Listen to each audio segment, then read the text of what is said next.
ఏంటండి ఇందాకటి నుంచి అలా తిరుగుతున్నారు? తిన్నదరక్కేమో. అరక కాదత్తమ్మా, ఏం ఊసిపోక. ఉదయం నుంచి కిచెన్ లో ఓ గడి తిప్పి గొడ్డి జగరి చేశానా? నువ్వొక్కడే పనిచేస్తున్నావా? ఇంట్లో అందరూ పనిచేస్తున్నారుగా. థ్యాంక్స్. ఇదిగో, లైఫ్ లో పని చేయడం ఒకటే కాదు, కాస్తంత కళాపాసం ఉండాలి, సరదా సంతోషం కూడా ఉండాలి.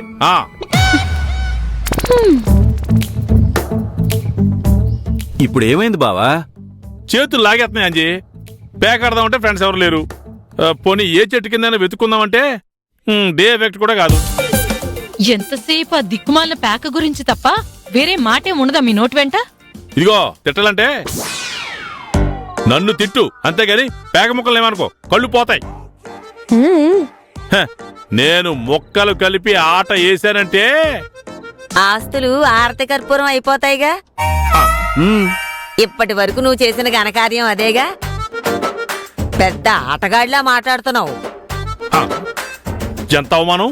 ఇదిగో, డైలాగ్ కొట్టం కాదు, నీకు దమ్ముంటే ధైర్యం ఉంటే నాతో పేకటాడు, అప్పుడు చెప్తాను.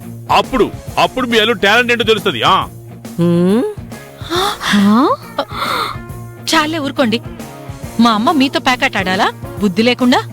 మీ అమ్మేంటి, మీరు ఎవరైనా సరే, నువ్వు గాని నువ్వైనా సరే, ఎవరైనా సరే, బస్తీ మే సవాల్. ఇదిగో చూసుకోండి ఎవరైనా సరే. ఇదిగో, ఉంగరం పందెంగా పెడుతున్నాను. అది దమ్ముంటారంటే ఎవరైనా సరే. అత్త సొమ్ము అల్లుడు దానం అంటే ఇదేనేమో. ఈ ఉంగరం నేను నీ పెళ్లికి పెట్టిందేగా.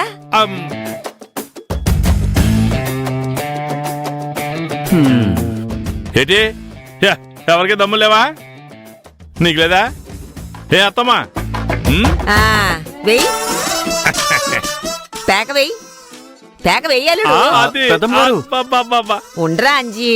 అబ్బా, ఓ నీలుగుతున్నాడు కదా, పందెం కూడా పెట్టాడు ఉంగరాన్ని.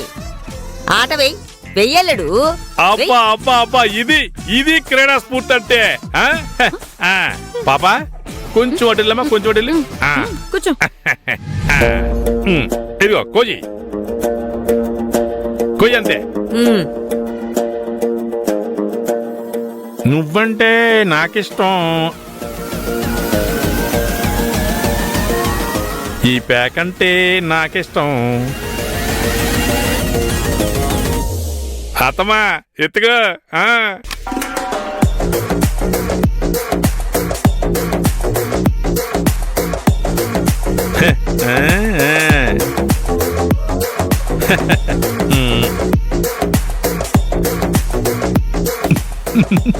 వెయ్యి.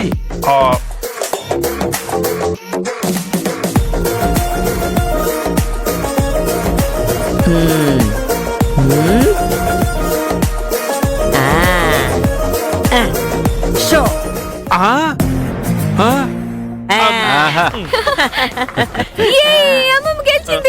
అమ్మమ్మ గెలిచింది. నా ఉంగరం పోయింది. నేను పెట్టిన ఉంగరం నాకే దక్కిందిగా. తీసుకో, ఇప్పుడు ఆడుకో. పట్టుపో.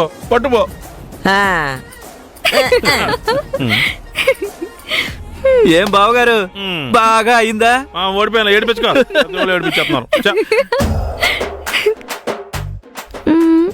ఇదిగోమ్మా. అమ్మమ్మమ్మ, అత్తమ్మకి ఆల్రెడీ టచ్ ఉందా?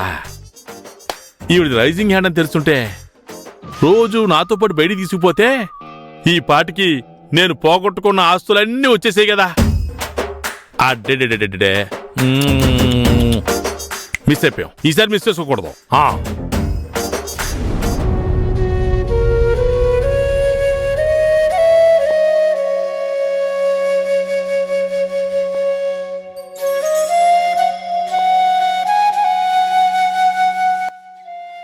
నూనె లేదేంటి?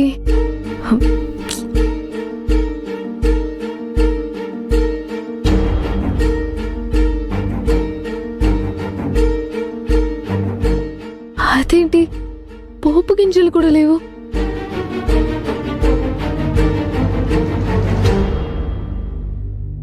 అదేంటి, పప్పు కూడా నిండుకుంది. హప్. అన్నీ లాస్ట్కి వచ్చేసాయి.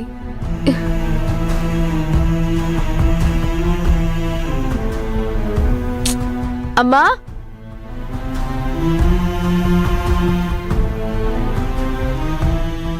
అమ్మా, ఏంటే?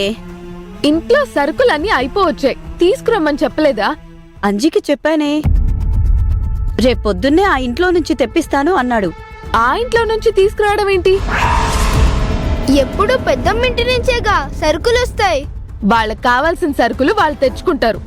మన ఇంటికి కావాల్సినవి మనం కదా తెచ్చుకోవాలి, లేదా డబ్బులు ఇచ్చి తెప్పించుకోవాలి. వాళ్ళింట్లో సరుకులు మనం తెప్పించుకోవడం ఏంటమ్మా? మా పెళ్ళైనప్పటి నుంచి అలాగే జరుగుతుంది. మీ నాన్న అలాగే చెప్పారు. ఇప్పటి వరకు జరిగింది వేరు, ఇప్పుడున్న పరిస్థితులు వేరమ్మా. మనకి తినడానికి లేక వాళ్ళింట్లో సరుకులు పంపిస్తూ ఉంటే ఏదో బ్రతికేస్తున్నామన్నట్టుగా మాట్లాడుతున్నారు. ఆవిడ కొడుకు ఆ విష్ణుగాడి ఎలా మాట్లాడుతున్నాడో చూస్తున్నావుగా ఈ మధ్య. నువ్వేం వాడి మాటలు పట్టించుకోకే. మరి ఆవిడ మాటలు అవి కూడా పట్టించుకోవద్దా? తనెప్పుడూ అలా మాట్లాడలేదు కదా. ఆహా, ఆవిడతో ఆ మాట అనిపించుకుంటే గాని నీకు బుద్ధి రాదన్నమాట. ఏంటి, నేనేదో కావాలని ఆ ఇంట్లో నుంచి సరుకులు తెప్పిస్తున్నానన్నట్టు మాట్లాడుతున్నా? వెళ్ళి మీ నాన్నకు చెప్పుకో. ఆ, నా మాటలు నువ్వు వింటున్నావు, చెప్తే ఆయన వినేస్తాడు. ఏదో ఒక రోజు వాళ్ళ నోటి వెంట ఆ మాట కూడా వస్తుంది. అప్పుడు గాని తెలీదు నీకు.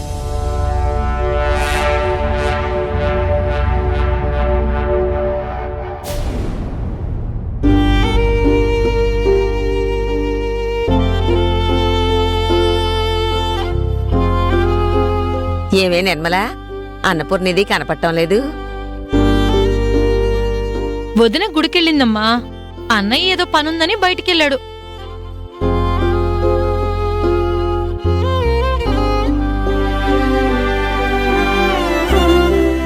ఏంటి గ్రూప్ అంతా ఇక్కడ గుమ్ముగూడారు? కనిపించట్లేదా సరుకులు? ఆహా, తెలుస్తుంది. సరుకులు కిచెన్ లో పెట్టాలి, లేకపోతే స్టోర్ రూమ్ లో పెట్టాలి. హాల్లో పెట్టి మూటలు కట్టి ప్యాక్ చేస్తున్నారేంటి? లలిత వదినకి. ఓ, ఆ ఇంటికి వెళ్ళే రేషన్ అన్నమాట ఉమ్, అనుకున్నాను. ఏంటి సాగదీస్తున్నావు? ఆ? అయ్యో, ఇప్పుడు నేనేమన్నా తా? అయినా ఆ ఇల్లు ఏమన్నా పరా ఇల్లా? బావకి రెండో ఇల్లు, నాకు రెండో సిస్టర్ ఇల్లు. వెళ్ళాల్సిందే. ఉమ్, ఇదేంటి విష్ణుగాడు ఈ టైంలో కదా రావాలి? ఎక్కడున్నాడు ఈడు? అన్ని రెడీయా? అన్ని సర్దేశాను రా. ఇటు